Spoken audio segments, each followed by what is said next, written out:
특징들을 갖고 있죠. 여기 늠름하게 서 있고 하얀색이고, 여기는 약간 시크한 안경을 쓰고 있는 고양이고, 여기는 굉장히 푸근한 웃음을 짓는 고양이입니다. 이런 것처럼 각각의 특징을 담아서 클래스 인스턴스로 가게 돼요. 자, 인스턴스라는 용어가 익숙하지 않으신 분도 계실 텐데 바로 얘라는 뜻입니다.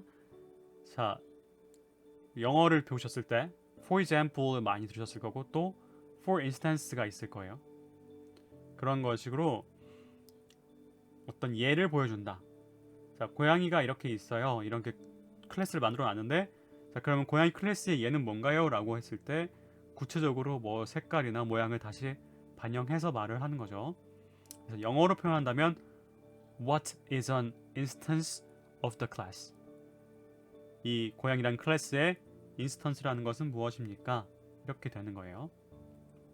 그래서 예를 든다 이럴 때 우리가 for instance 이렇게 말하는데, 이걸 다른 말로 표현하면 인스턴스를 만든다라고 생각하셔도 되고, 그래서 이것이 영어 동사로는 instantiate 그리고 명사로는 instantiation 이렇게 됩니다. 그런데 instance라는 말이 꼭 한 가지 의미만 가진 않아요. 어떤 영어가 아니라 어떤 언어가 그렇듯이 중의를 가지고 있습니다. 그래서 아마존 클라우드 서버에서는 이렇게 자기들이 만들어 놓은 서버의 틀이 있을 거잖아요. 그랬을 때 그 가격을 측정해 놓은 어떤 서버의 틀이 있을 텐데, 그 틀로부터 여러분들이 원하는 만큼의 사양의 그 서버를 만들어 내면 구현된 서버를 이렇게 인스턴스라고 부르기도 합니다. 어쨌든 전체적으로 일관적이게 갖고 있는 느낌은 어떤 형태가 이미 만들어져 있고 그것을 실제로 구현한 것 자체를 인스턴스라고 한다. 예라고 한다. 그러면 그런 예를 만든 것까지는 알겠는데, 여기서 메소드라는 게 어떻게 적용되는 걸까? 라는 것을 한번 말씀드려 볼게요. 자, 인스탄시에이트 해가지고 클래스 인스턴스를 만듭니다.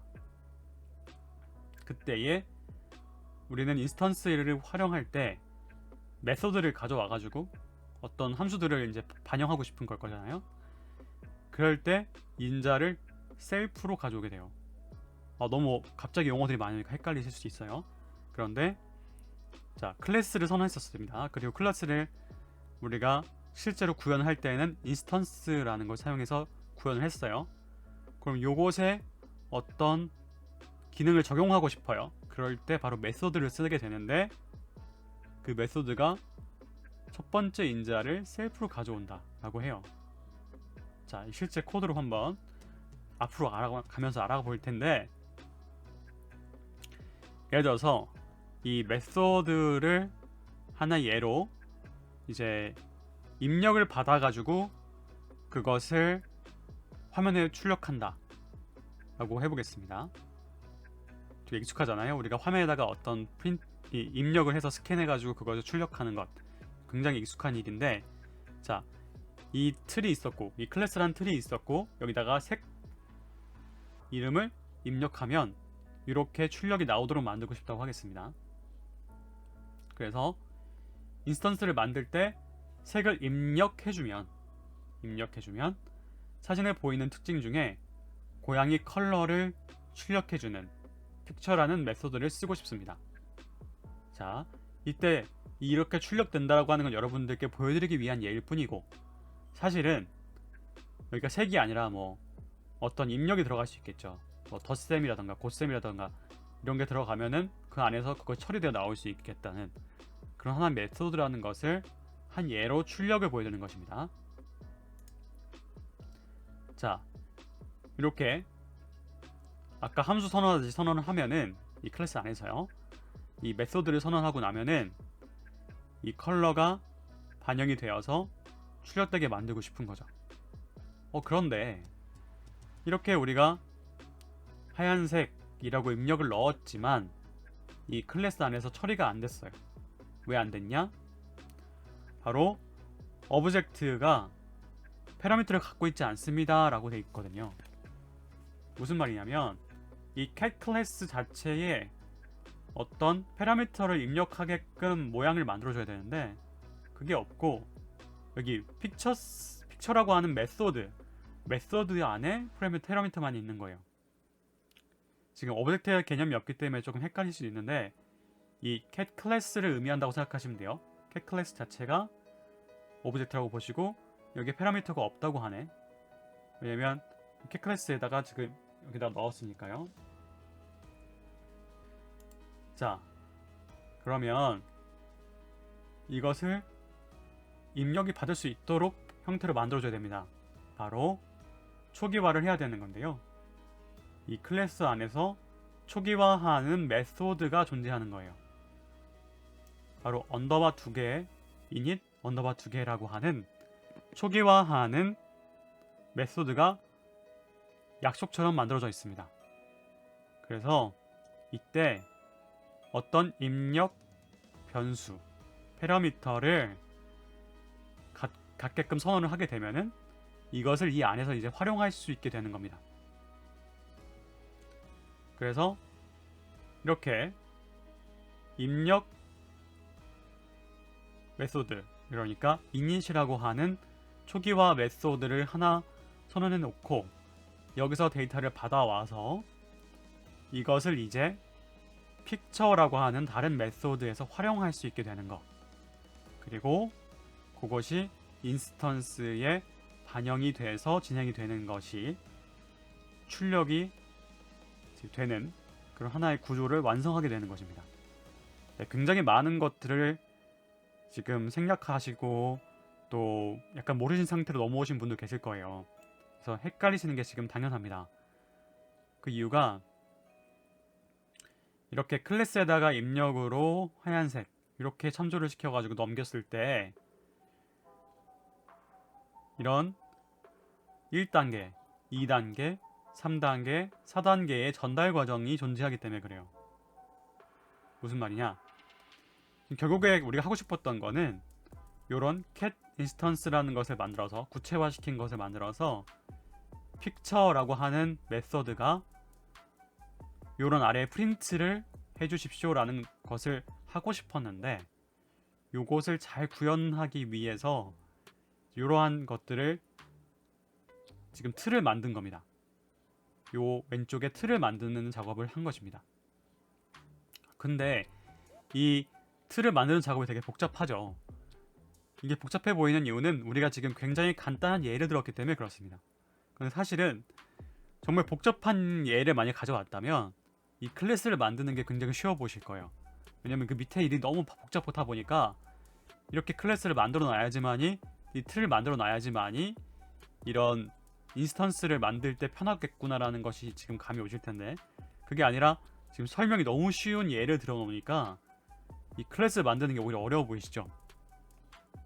자, 다시 한번 보시면 cat 클래스가 이렇게 패러미터를 가지고 선언이 됩니다. 그러면 이것을 받아들일 수 있는 초기화 메소드가 존재하니까 받아오고요. 이 컬러라는 것이 받아진 것에 대해서 self.color라고 이 안에서 사용할 수 있는 하나의 이런 참조 대상을 만들어 줍니다. 그리고 이 self.color를 가져와서 여기서 이 입력받았던 이 값을 가지고 바로 지금 이런 메소드를 수행할 수가 있게 되는 거죠. 자, 그럼 여기서 셀프라는 것이 지금 계속 나오게 되는데 과연 셀프는 뭘까요? 왜 자꾸 셀프 그럴까요? 지금 셀프가 4번 나오죠? 하나, 둘, 셋, 4번 나오죠? 아, 너무 헷갈려. 이렇게 생각하실 수 있는데 자, 그래서 맨 마지막 4번 요 self.color가 요 self.color다. 이거는 굉장히 지금 쉬운 거니까 요것만은 지금 같은 거구나 하고 인지하시면 돼요. 그리고 마찬가지로 입력이 들어왔던 컬러, 이 컬러가 여기 컬러구나, 요 두 개가 같은 거구나 라는 건 너무 쉬운 얘기니까 요 두 가지가 묶여 있고 요 두 가지가 묶여 있습니다. 그러면 이 3번 왜 이 클래스 입력으로 들어왔던 매개 변수 파라미터를 왜 셀프점 컬러로 넣어줘야지만이 되는가? 바로 이 부분인데요. 그게 바로 우리가 선언하게 될 이 셀프, 이 대상이 무엇인지 모르기 때문에 그냥 셀프라고 통용시킨 겁니다. 사실 이것이 cat instance 1이라고 하는 그 이름과 동일한 역할을 한다고 보시면 돼요. cat instance 1이라는 이름을 갖게 될 거고, 혹은 이게 cat underbar instance 2라는 이름을 갖게 될 수도 있잖아요. 그런 여러 가지 이름들을 대신하는 말이다. 이 클래스에서 요 인스턴스를 말을 하고 싶은데, 자, 미래에 어떤 인스턴스를 만들고 싶어요. 근데 그 인스턴스 이름은 사실 이 클래스 선언하는 동안에는 모르잖아요. 그러니까 그게 이름이 무엇이든 간에 셀프라고 부를 거고, 그것을 다음과 같이 수행하겠습니다 라고 지칭하기 위해서 만들어진 셀프입니다. 그런데 왜 셀프라는 것을 굳이 써주게 될까요? 예를 들면은 그냥 컬러만 넘겨주면 되지 않나, 그 다음에 그냥 쭉 연결해서 알아서 하십시오 이렇게 할 수 있을 것 같은데, 그렇지 못한 이유를 생각해보면, 이 다른 언어에서는 이 컬러라는 것의 앞에 요 at을 넣으면서 이런 참조만 하십시오 라고 하는 특수문자가 존재합니다. 뭐 시언어 같은 것들. 그런데요, 파이썬의 창시자는 그 형식을 불편해했어요. 그리고 사실은 다른 많은 프로그래머 분들도 그래서 공감을 했던 부분이 있어서 이제 클래스 그리고 이 객체라고 하는 그런 방식을 만들어내게 됐습니다. 그랬을 때에 이거 어떻게 보면 생략이라고 할까요? 그런 게 들어가게 되면서 셀프라는 게 만들어졌는데, 여기 제가 앞서 말씀드린 부분인데 혹시 무슨 말을 하고 있나 싶으실까봐 적은 말이고요. 자, 예를 한번 들어볼게요. fu라는 변수를 초기화 상태로 두고 싶습니다. 자, fu라는 변수를 만들 건데 초기화 상태로 두고 싶어요. 그런데 이제 이것을 위라고 할 거고 아래라고 할 텐데, 자, 위처럼 변수로만 선언을 하면은, 자, fu는 이런 빈 그런 어레이다, 그래서 초기화 상태이다 라고 만들어 놓고 계속 언제 fu를 부르든 그렇게 되게 만들고 싶은데, 여기다가 어떤 활동을 하고 나면은 이게 변화가 돼 버릴 수도 있다는 거예요. 한번 볼까요? 자, 클래스 A를 선언을 했어요. 이렇게 그 안에 이 변수가 선언이 된 겁니다. 이제 클래스라는 게 묶는 거였으니까 그걸 잘 생각해 보세요. 묶는데 그 안에 뭐 예를 들면은 눈이 2개입니다. 고양이가 눈은 2개 갖고 있습니다. 이런 식으로 선언이 되어 있는 거예요. 그게 초기값입니다. 그 초기값이 그냥 빈칸으로 되어 있습니다. 그리고 클래스 하나에서 만들어진 인스턴스, 그러니까 틀을 찍어낸 거죠. 틀로부터 그 인스턴스를 출력해냈고, 여기도 마찬가지로 틀로부터 인스턴스를 찍어냈습니다. 자, 그리고 A와 B가 있는데, 그러면 이 A 안에 fu라는 것을 가서 확인할 수 있죠. 확인할 수 있게 되고, 그 변수에 대해서 이제 어펜드를 해준 겁니다. 뭐를 넣으십시오. 뭐를 추가해 준 거예요. 그러니까 요가 추가된 상태가 되어 있겠죠. 그리고 인스턴스 B에다가 fu를 불러왔는데 빈칸이 아니라 A에서 한번 fu를 수행했기 때문에 그 fu가 바뀌어 있어요. 왜냐, 아까 말씀드린 것처럼 이 자체가 그냥 변수일 뿐이잖아요. 그 변수에다가 이걸 더하라고 했으니까 이 변수는 변화할 수밖에 없죠. 그리고 인스턴스 B에서 그 fu를 불러오면은 변화된 그대로가 나오게 됩니다. 그러면 앞서 말했던 우리 목표, 이 변수를 초기화 상태로 두고 싶다라는 목표랑은 다르잖아요. 그래서 이번에는 이 초기화 상태를 선언해주게 될 때 self라고 인스턴스를 말해주는 말이 들어가게 됩니다. 그리고 나머지 코드는 완전히 똑같아요. 완전히 똑같죠. 완전히 똑같은 상태에서 그냥 이 셀프에 접근을 하셔가지고 이 초기화 상태를 확인하십시오 라는 형태로 선언이 되어 있습니다. 그러면 이번에는 이 h.fu에다가 append를 해도 이 자체는 변하지가 않아요. 그리고 이렇게 foo가 빈칸 상태로 남아 있습니다. 왜 그렇게 됐을까요? 바로 이 클래스라고 하는 것은 그냥 틀인데 여기서 이닛이라는 초기화 상태로 이 만들어 놓은 곳에서 인스턴스로 선언했기 때문에 그 인스턴스는 클래스를 찍어낸 결과이고 그 찍어낸 결과에서 참조할 때에는 그냥 값을 참조만 하지 값을 변환하지 않는 거죠. 그렇잖아요. 우리가 빵을 뜯어 먹는다고 해서 빵 틀이 망가지진 않는 것처럼 말이죠. 바로 이렇게 인스턴스로 선언하기 위해서 이런 셀프라는 말이 더 활용되었고 그 이유가 그 참조만 해서 그 초기화 상태를 놔두고 싶다. 틀을 잘 만들어 놓고 싶다는 뜻이고 만약 그렇게 활용하지 않았다면 그 포인터의 형태 때문에 이걸 찾아가서 값 자체를 바꿔버릴 수도 있다. 즉 우리가 원하는 틀을 만들어 놓는 것과는 조금 다른 일이 된다라는 것이죠. 그래서 셀프가 계속 나올 겁니다.